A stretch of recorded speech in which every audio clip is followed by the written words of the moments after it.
আজকের গল্প তানিশা সুলতানা রচিত তোমাতেই আসক্ত। গল্প পাঠে আমি জয়ন্তী। পর্ব সংখ্যা 18। Tasin group of company. Abrar তাসনিনের দীর্ঘ 10 বছরের পরিশ্রমের ফসল এই কোম্পানি।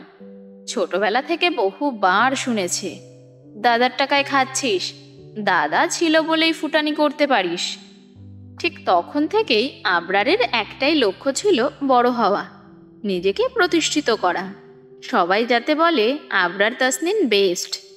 সুইজারল্যান্ডে আবরার বা তাসনিন নামখানা উচ্চারণ করা কঠিন। এখানকার জনগণ ঠিকঠাক বলতে পারে না, তাই নিজের বড় নামখানা কেটে তাসিন বলে পরিচিত করেছে।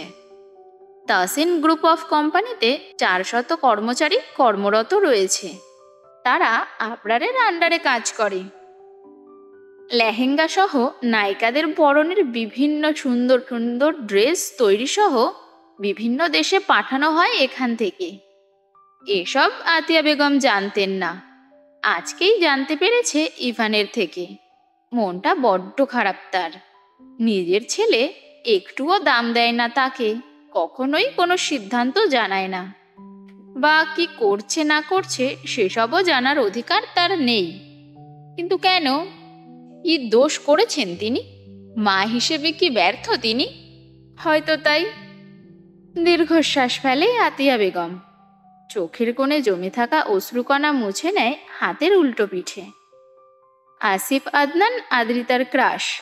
কলেজে পা রাখার পরপরই মানুষটিকে দেখেছিল। তখন থেকেই মনে ধরেছিল এবং এখনো পর্যন্ত মনেই রয়ে গিয়েছে।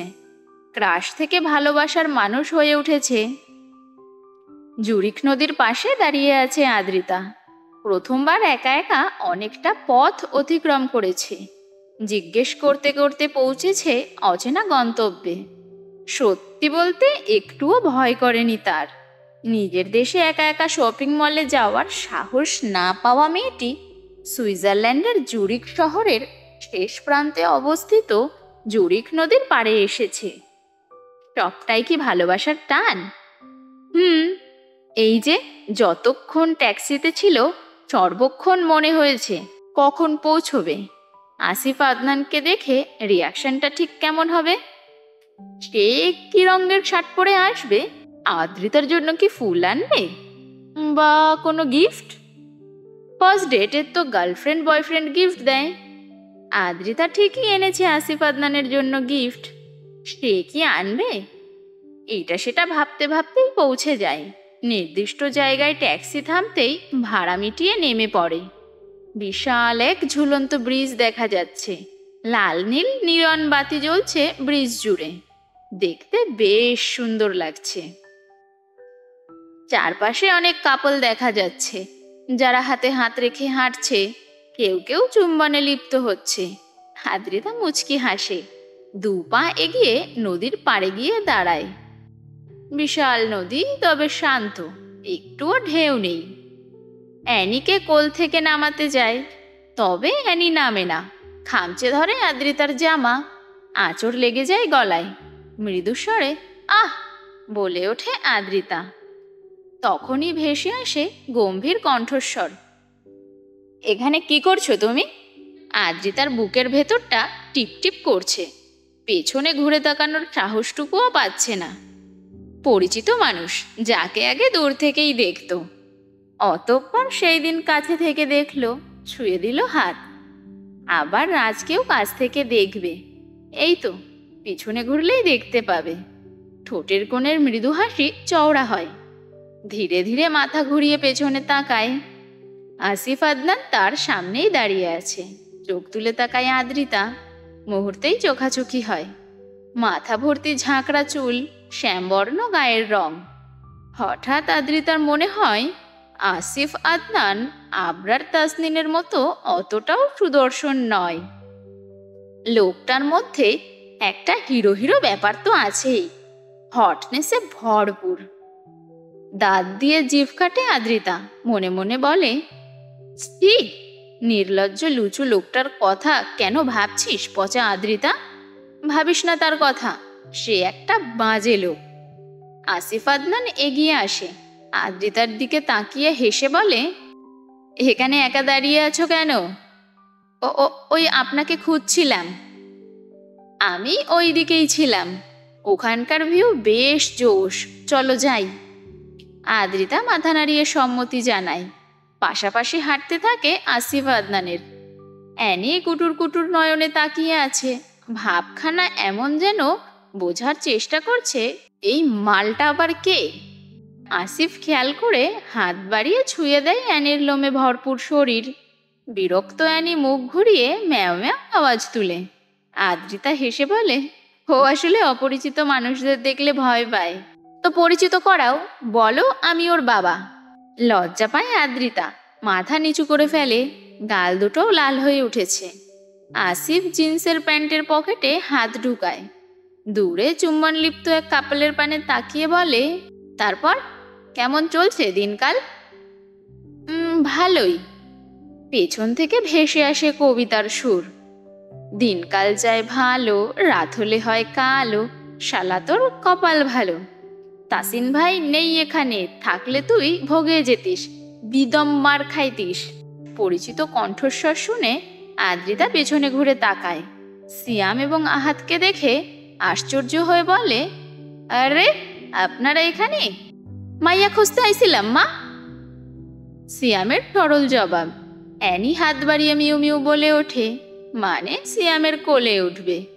সিয়াম হাত বাড়িয়ে নেয় তাকে এবং বলে, এই মফিস আবার কিডা? হাবলু হাবলু দেখতে, কোনো টোকাই নাকি? থতমত খেয়ে যায় আসিফ, নিজের পানে তাকায়। Meet my boyfriend Asif Adnan. আপনি হাবলু টাবলু কি বলছেন এসব? সিয়াম গম্ভীর নয়নে পা থেকে মাথা পর্যন্ত পর্যবেক্ষণ করে আসিফ আদনানের। দু পা এগিয়ে এসে চুলে হাত বুলিয়ে দেয়। আসিফ অসহায় নয়নে তাকিয়ে থাকে সিয়ামের মুখের দিকে। চুলগুলা কি আসল নাকি কস্টিউম দিয়ে লাগানো? বলে আহাদ। আহাদ বলে, সুপার গ্লু দিয়ে লাগানো হতে পারে। আসিফ তাড়াহুড়ো করে বলে, না না, এগুলো আমার আসল চুল। সিয়াম ভ্রু কুঁচকে ফেলে, আমি তোমার নানা? আসিফ শুকনো ঢোক গিলে তাকায় আদ্রিতার পানে। আমি বলতে চেয়েছি। আসিফকে থামিয়ে আদ্রিতা বলে, ও মানে বুঝিয়েছে না না। আমি তো সেটাই বললাম, নানা কেন ডাকলো আমায়? ছেলে পছন্দ হয়নি। আদ্রিতা, তাকে রিজেক্ট করে দাও। ভীষণ গম্ভীর দেখাচ্ছে আসিফের মুখখানা, যেন ভীষণ সিরিয়াস সে, এবং নিজের সিদ্ধান্ত থেকে এক পা নড়বে না। আদ্রিতা কাঁদো কাঁদো স্বরে বলে, ভাইয়া এমন করছেন কেন? উনি ভালো ছেলে। আহাদ বলে ওঠে, গোটা দুনিয়ায় আমার বন্ধু আবরারের থেকে ভালো মানুষ দুটো নেই। সিয়াম, কবিতার মাধ্যমে ওদের বুঝিয়ে দে তো। সিয়াম কবিতা বলার জন্য প্রস্তুতি নেয়। শুকনো কাশি দিয়ে বলতে শুরু করে, ভালো মানুষ কাকে বলে জানতে যদি চাও, আবরার তাসনিনের নামটা ভাই জেনে রেখো তাই। আমি তুমি সবাই জানি ভালো কাকে বলে। আমার বন্ধু আবরার একমাত্র ভালো ছেলে। আসিফের মাথা ঘুরছে এমন অদ্ভুত কবিতা শুনে।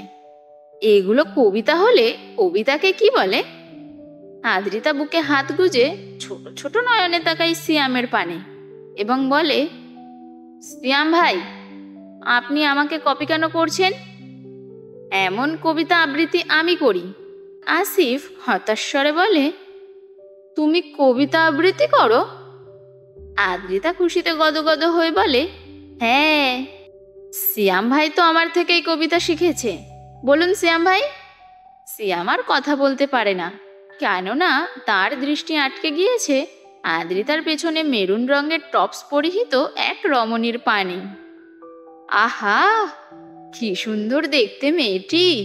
সিয়াম জিভ দিয়ে ঠোঁট ভিজিয়ে নেয়, অ্যানিকে ছুঁড়ে ফেলে মাটিতে এবং শার্টের পকেটে থাকা সানগ্লাস পরে চুলে হাত ভোলাতে ভোলাতে চলে যায় সেদিকে। অ্যানি বেচারা ব্যথা পেয়ে মিউ মিউ করে ওঠে। আদ্রিতা তাড়াহুড়ো করে কোলে নেয় অ্যানিকে, গায়ে হাত বুলিয়ে কোথাও ব্যথা পেয়েছে কিনা চেক করতে থাকে। আসিফ দীর্ঘশ্বাস ফেলে বলে, তুমি এদের এনেছো কেন? আহাদ বলে ওঠে, এনেছে তো। তোর প্রবলেম কি? আমাদের বসকে জানিস? তোকে মেরে তক্তা বানিয়ে দিবে। রাগান্বিত কণ্ঠস্বর আহাদের। আসিফ বলে ওঠে, ভাইয়া আপনি রেগে যাচ্ছেন কেন? আমি জাস্ট জিজ্ঞাসা করলাম। ঠিক আছে, আমি তাহলে যাচ্ছি। আদ্রিতা চলো, তোমায় পৌঁছে দেই। এখানে কি হচ্ছে? আবরার তাসনিন। আদ্রিতা চমকায়। ভয়ে আসিফ আদনানের পেছনে চলে যায়।